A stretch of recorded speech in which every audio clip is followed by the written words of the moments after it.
ጤና ጣቢያ ለመሄድ በጣም ታስቸግራለች ሞቶ በወጣልኝም ትል ነበር ፍራቻዋ የመጣው ከምንድነው ለምን የጽንሱን ሞት ተመኘች ምን ቻልሽ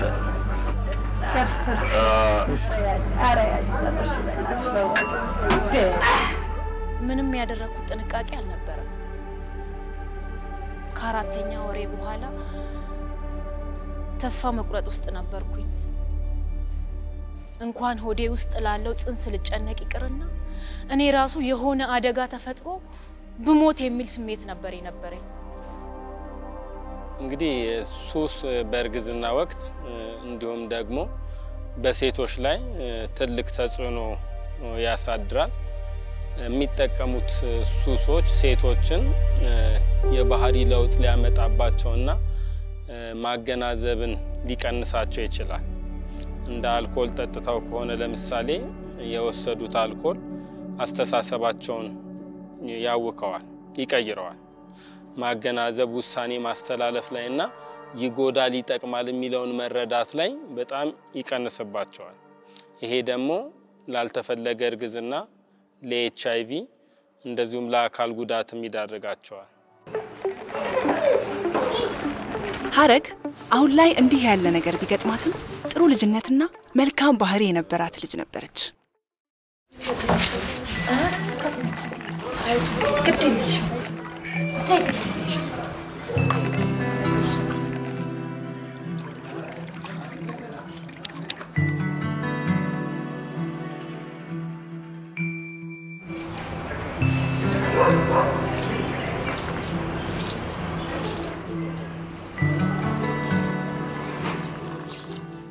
አባቴን አላቀው የ2 አመት ህፃን እያለው ነው የሞተው 8 አመት ሲሞላኝ እናቴ እንጀራ አባቴን አገባች ጥሩ ሰው ነበር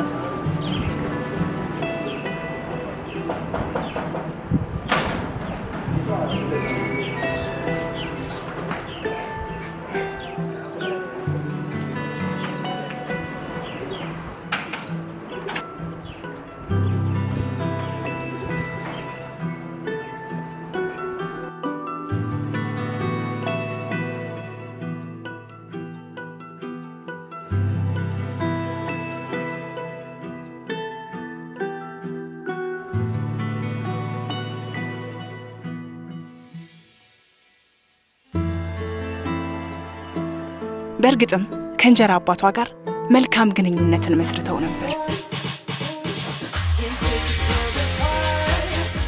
ይህ መልካም ግንኙነታቸው ግን የቀጠለው ሐረግ 11ኛ ክፍል ተማሪ ያለች ከማይሆኑ ልጆች ጋር መግጠሟን እስካወቀበት ጊዜ ድረስ ነበር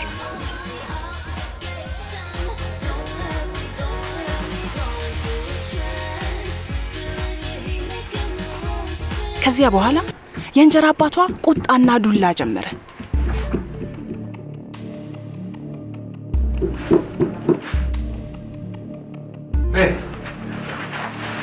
የት ነው የምትሸሹ? ትምህርት ቤት ነው። ስንት ሰዓት ነው? ሰዓቱን አይተሻል?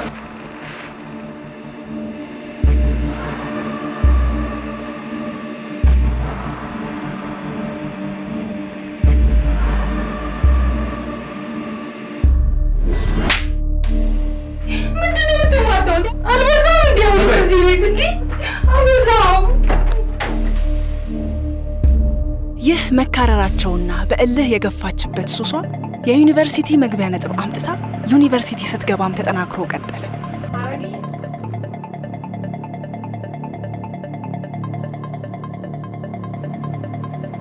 አንድም ቀን ብር ልኮልኝ አያውቅም። እናቴ ናት እዚህም እዛም እያለች ብር የምትልክልኝ የነበረው። እንደዛም ሆኖ ግን የምትልክልኝን ብር በጨብሲ ነበር የምጨርሰው። ለዚያውም እኮ ደና መጠጥ እንኳን አይደለም አረቄ እየጠጣውበት ነው የምጨርሰው። ሐረግ ትኩረቷ ሱሷ ላይ እንጂ በጭራሽ ትምህርቷ ላይ አልነበረም።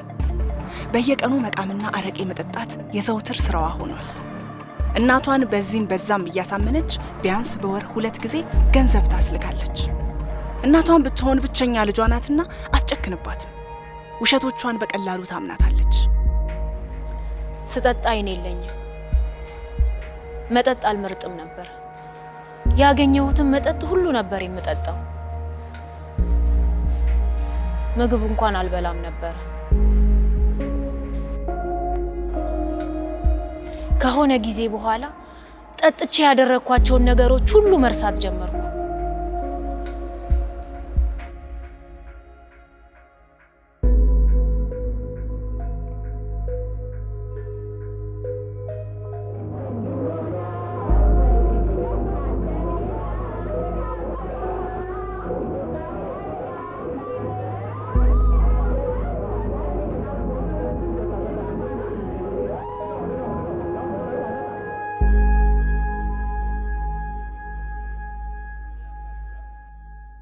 እነዛን ሱሶች በሚጠቀሙ ሰዓት ከፍተኛ ደረጃ ላይ ሲሆኑ አልኮሉም ጫቱም ሲጋራውም ማገናዘባቸው በጣም በሚቀንስ ሰዓት ከማን ጋር ግንኙነት እንዳደረጉ ጥንቃቄ ያድርጉ አያድርጉ በግንኙነት ወቅት እርግዝና ቢከሰትስ ምንድነው ማረጋውን የሚለውን በሙሉ አይረዱም። አንደኛ ያልተፈለገ እርግዝና ይከሰታል፣ ሁለተኛ ለአባላዘር ህመሞች ይዳረጋሉ፣ ህይወታቸው መስቀልቅል ይላል። ሱሱ ካልቆመ እሷንም ጽንሱንም ለአደጋ ይዳርጋል። በጣም ደነገጥኩ። መቼና እንዴት እንደሆነ እንኳን መገመት አልችልም።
የነበረኝ አማራጭ ለምትቀርበኝ ጓደኛዬ ነግሬ ማስወጣት ነበር። እናም ማስወጣሁት። ሐረግ ውርጃውን ከፈጸመች በኋላ ምንም እንዳልተፈጠረ ሁሉ የበፊት ተመሳሳይ ህይወቷን ቀጠለች። ነገር ግን አንድ ቀን ያላሰበችው ዜና ደረሳት። የምትወዳት እናቷ ማረፏን ሰማች።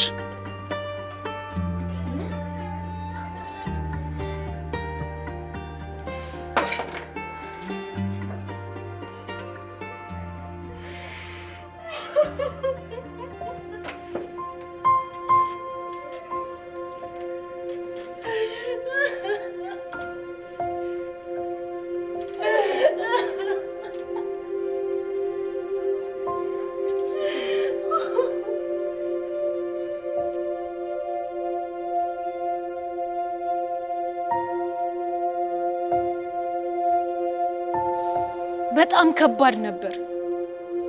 እኔ የገደልኳት ይመስል የጥፋተኝነት ስሜት ይሰማኛል።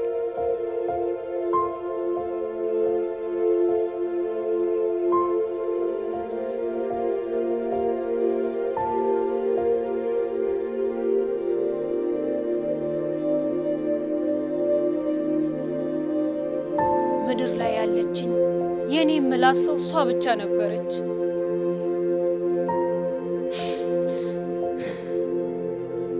ሐረግ ከባድ ሐዘን ውስጥ ገባች።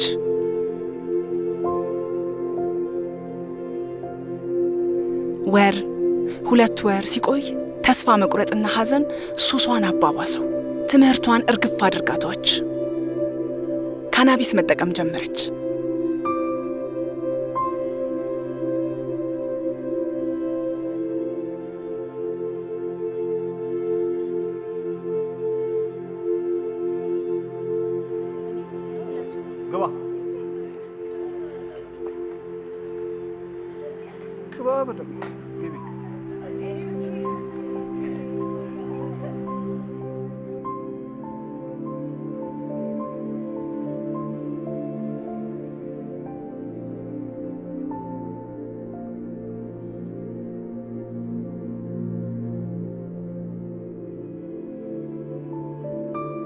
ይባስ ብሎ በኤፍ ብዛት ከዩኒቨርሲቲ ተባረረች።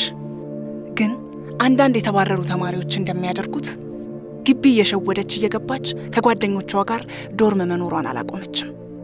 ዱርዬ ጓደኞቿ እንድትጽናና እያሉ በየቀኑ ይጋብዟታል። በተለይ አልኮል ላይ ብላክአውት እንለዋለን። ለተወሰነ ሰዓታት ወይንም ለተወሰነ ጊዜ ድርጊቶቹ በሙሉ በአእምሮ ውስጥ አይመዘገቡ። መጠኑ ከግለሰብ ግለሰብ ይለያያል። ያ የሚወስዱት የአልኮል መጠን ወደዛ ደረጃ የሚያደርሳቸው። ለምሳሌ መኪና ነርተው እንዴት ቤት እንደደረሱ አያውቁም። የት ሆቴል እንደነበሩ አያውቁም። አንዳንድ እንኳን ወንጀል ነክ ነገር እንኳን ሰርተው ከሆነ አያውቁም። እርግዝናው፣ ግንኙነቱ ከማን ጋር እንደነበረች ከማን ጋር እንዳመሸች ላታክ ትችላለች። አሁንም ከማን ይሁን መቼ ይሁን አላስታውስም፣ ግን አልደነገጥኩም። አሁንም ሳታውቀው ሌላ ሁለተኛ እርግዝና ተፈጠረ። ምንም ሳይመስላት አስወረደች። 3 እና ከዛ በላይ ውርጃ ያደረጉ ሴቶች ወይንም ከአንድ በላይ የውርጃ ሁኔታ በራስ ፍላጎት የተደረገ ከሆነ መድኃኒት በመስጠት ነው ወይ ሰርጂካሊ ወይንም በቀዶ ጥገና ምንለው አይነት አለ። ያ ማለት ምንድነው? መጦ ማውጣት ነገሮችን ልንጠቀም እንችላለን። ከዛ አንፃር ኢንፌክሽኖች፣ ብዙ መድማት፣ ይህን ተከትለው ደግሞ ወደፊት ችግሮች ይኖሩታል። እነዚያ ችግሮች እንከፍላቸዋለን። ህይወት እስከ ማጣት ደረጃ ሊያደርስ የሚችል የደም ፍሰት ሊያጋጥማት ይችላል። በሁለተኛ ደረጃ ኢንፌክሽኖች ሊያጋጥሟት ይችላሉ። ይሄም ንጽህናውን የጠበቀና ንጽህናውን ያልጠበቀ የሚለውን በስፋት ካየን በኋላ ንጽህናውን ያልጠበቀ ውርጃ የሚደረግ ከሆነ የኢንፌክሽኑ ከፍተኛ ደረጃ ደርሶ እናትየዋን ህይወት እስከ ማጣት ደረጃ ሊያደርስ የሚችልበት ሁኔታ አለ። ሁለተኛ የማህፀን ቱቦ መዘጋት ወይንም የማህፀን ቱቦ ኢንፌክሽኖች በሂደት ወይንም ረዘም ላለ ጊዜ የቆየ ችግር ሊፈጥር የሚችልበት ሁኔታ አለ። ያ ምንድነው? ከመካንነት ወይንም ኢንፈርቲሊቲ የምንለውን ችግር ሊያመጣ ይችላል። የማህፀን ቁስለት ወይም የማህፀን ጠባሳ ጥሎ የማለፍና ወደፊት የወር አበባ ፍሰት አለማየት የመካንነት ችግር ሊገጥማት ይችላል ማለት ነው።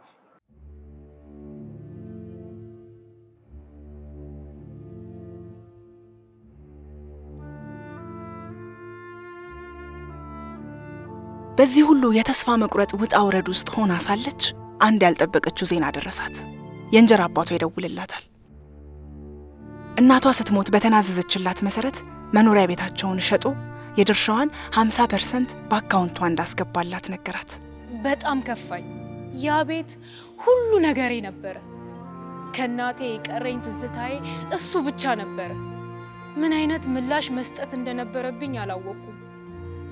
ደነገጥኩ። ለተከታታይ ቀናት ዝም ብዬ አሰብኩት። በገንዘቡ አሁን ያለሁበትን ሁኔታ መቀየር እንዳለብኝ ተገነዘብኩኝ።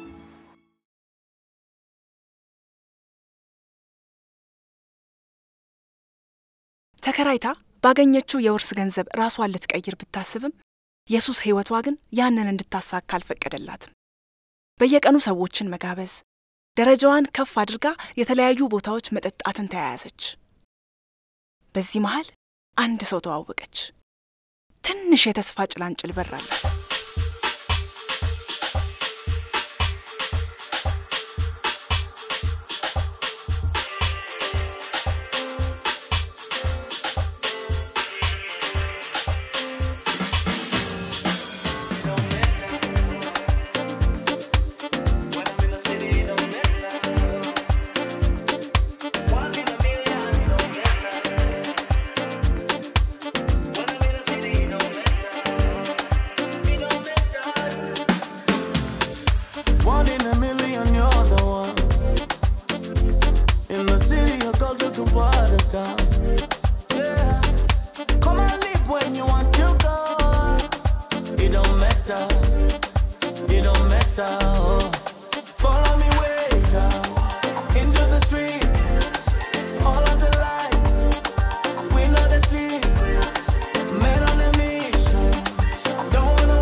እንደሚያገባትና ከሷ ልጅ መውለድ እንደሚፈልግ ነገራት። ደስ አላት። ከጊዜያት በኋላ ማርገዟን ነገረችው። እርሱም አልከፋውም። ፈጣሪ የካሳት እስኪመስላት ድረስ ህይወቷ በአዲስ ጣዕም ተሞላ።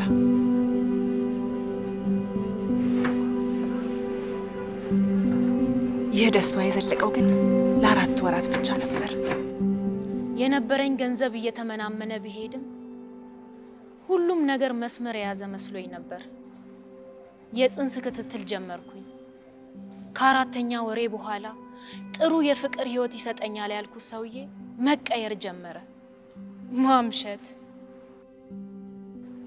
መሳደብ፣ መማታት ጀመረ። ለቀናት ሳይነግረኝ ጠፍቶ መምጣት ጀመረ። አገባሻለሁ ሲላት የነበረው ሰው ከነጭራሹ ጠፋ። ይበልጥ የተስፋ መቁረጥ ስሜት ውስጥ ገባች። እርግዝናዋን ጠላችሁ። ክትትሏን አቆመች። ለተወሰነ ጊዜ አቁማ የነበረውን ሱሷን ለጽንሱ ሳትሳሳ እንደ አዲስ ገፋችበት። አንዳንዴ ምግብ ሳበስል ያምራታል ብዬ ቤቷ ይዤላት እገባለሁ። ቤቷ ስገባ የሲጋራ ቁርጥራጭ ወይም ደግሞ እየጠጣች ነው ማገኛትና ታይ ፈጣሪና ታስቀይሚ እላታለሁ። ከማጨስ ጋር ተገናኝነት ያላቸው ኬሚካሎች አሉ። ላይክ ለምሳሌ ኒኮቲን የምንለው ኬሚካል በቀጥታ ከእናት ወደ ልጅ በእንግዴ ልጁ አማካይነት ይሄድና ሳምባን፣ ልብን፣ ኩላሊትን፣ ጉበትን የተለያዩ የሰውነት ክፍሎችን የመጉዳትና እድገቱን የመጉዳት ችግር ይኖራል። ከዛም አንፃር አንድም በልጁ ያለ ጊዜው የሚወለድበት ሁኔታ ይኖራል። ያለ ጊዜው ምጥ መምጣት፣ ክብደቱ አናሳ መሆን። ሱሱ ካልቆመ እሷንም ጽንሱንም ለአደጋ ይዳርጋል። ጽንሱ ላይ ብዙ ጉዳት ያስከትላል። አካሉ የጎደለ ልጅ ሊወለድ ይችላል። በማህፀን ውስጥ ጽንሱን ልታጣው ትችላለች ሱሱን እየተጠቀመች ከሆነ። ከተወለደ በኋላ ራሱ በድንገት ሊሞት ይችላል። እንደዚሁም ሱሱን በጽንሱ ስለሚያገኘው ልጁ ከወለደች በኋላ ጽንሱ ያንን የለመደውን ሱስ እያጣ ስለሚመጣ የባህሪ ለውጥ ይከሰትበታል። ሊነጫነጭ፣ እንቅልፍ ሊያጣ፣ ሊያልበው፣ ሰውነቶቹ ሊንቀጠቀጡ። ምክንያቱም ጽንሱ ራሱ እነዛን ሱሶች እያገኘ ነው የሚከርመውና በጣም ብዙ ጉዳት ጽንሱ ላይ ይደርሳል። እናትየዋም ለብዙ ጉዳቶች ትዳረጋለች። እርግዝናውም ውስብስብ ይሆናል። ገና በ7ኛ ወሯ ምጥ ያጣድፋት ገባ።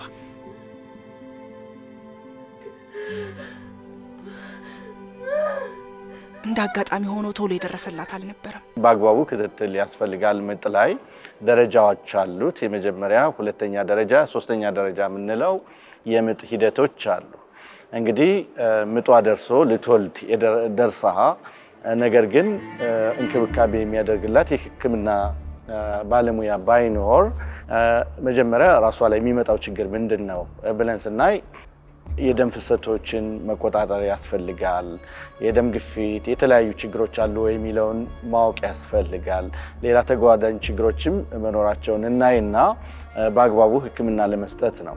ስለዚህ ምንድነው አንድ ሴት ምጧ ደርሶ ልትወልድ ነገር ግን ሐኪም ወይንም አጋዥ ነርሶች የሌሉ ከሆነ ልጁ ሲወጣ የሰውነት ክፍሏን በተለይ መወለጃ የሰውነት ክፍልን የመቀደድ የሰገራና የብልት መገናኘት ወይንም በእንግሊዘኛው ፊስቱላ ሊያጋጥማት ይችላል። በምጥ ወቅት ሊፈጠሩ የሚችሉ ክስተቶች አሉ። ያ ማለት የምትወልድበት የአጥንት ክፍል እና የልጁ መጠን ያለመመጣጠን ሁኔታ ይኖርና ማህፀንዋ የመፈንዳት ያው ታምጣለች ነገር ግን እርምጃ በኦፕራሲዮን መውለድ ሲገባት ያን የሚወስን አካል ስለሌለ መጨረሻ ላይ የምጡ ኦብስትራክትድ ሌበር ነው የምንለው በእንግሊዘኛ ወይንም ያለ መውጣት ሁኔታ ይገጥምና የማህፀን መፈንዳት ይኖራል። ይሄም የማህፀን መፈንዳት ደግሞ አንድ ልጇን ማጣት፣ ሁለተኛ ማህፀኗን ማጣት፣ ሶስተኛ የሷን ህይወት ተሎ ካልተደረሰላት ህይወቷን እስከ ማጣት ደረጃ የሚደርስበት ሁኔታ አለ። ኢንፌክሽኖችን ተከትሎ ሊመጡ የሚችሉ ነገሮች ይኖራሉ። ሙሉ በሙሉ ማርገዝ ችግር ወደፊት ሊገጥማት የሚችልበት ሁኔታ አለ። ስለዚህ እንደዚህ አይነት ሴቶች ምንድነው የምንመክረው? አንድ ወደ ሕክምና ተቋም ክትትል ማድረግ አለባቸው በእርግዝና ወቅት። ሁለተኛ በምጥ ወቅት ደግሞ ምጡ እንደመጣ ወዲያውኑ ወደ ሕክምና ተቋም መጥተው የሕክምና አገልግሎት ማግኘት አለባቸው ብለን ነው የምናስበው።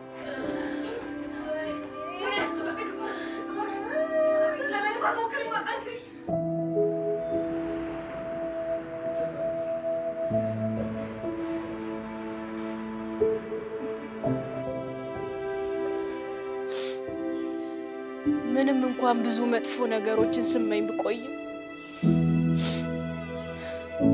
ልጄን ግን ማቀፍ ፈልጌ ነበር። እቅፍ አድርጌ ብስመው